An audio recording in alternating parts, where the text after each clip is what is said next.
suddenly it's Hollywood. I've been a sort of jobbing actor for all my career, and suddenly it's the big one. How was it to step into Star Wars and being a part of it in that fashion? It was amazing. Uh, um, yeah, I mean, it felt like something I've never ever encountered before, and it felt like quite intimidating to go into a big studio, into Pinewood, and working with, suddenly it's Hollywood.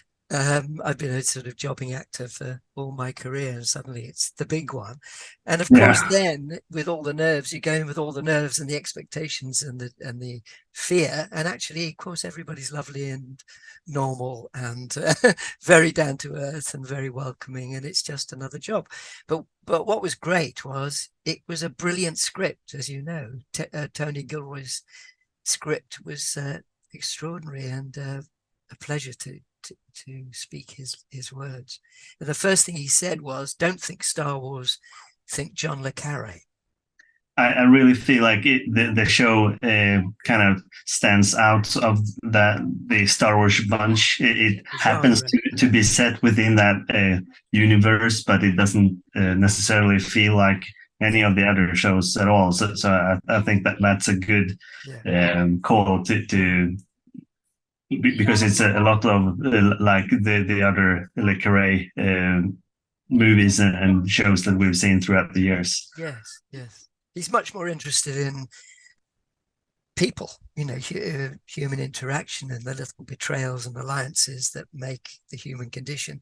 Much more interested in that than the lightsabers and the action sequences. And so, Yeah.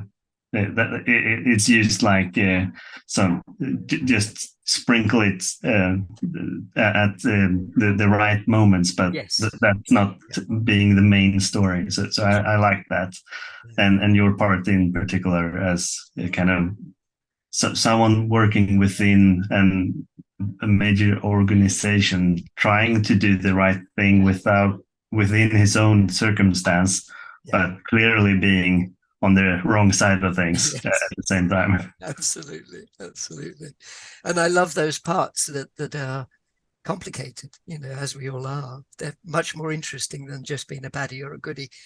He's very complex, and he's very, as you say, he's under a lot of pressure from above. Um, uh, yeah, it's very fulfilling to play. And again in the second series, which is going to come out in the spring.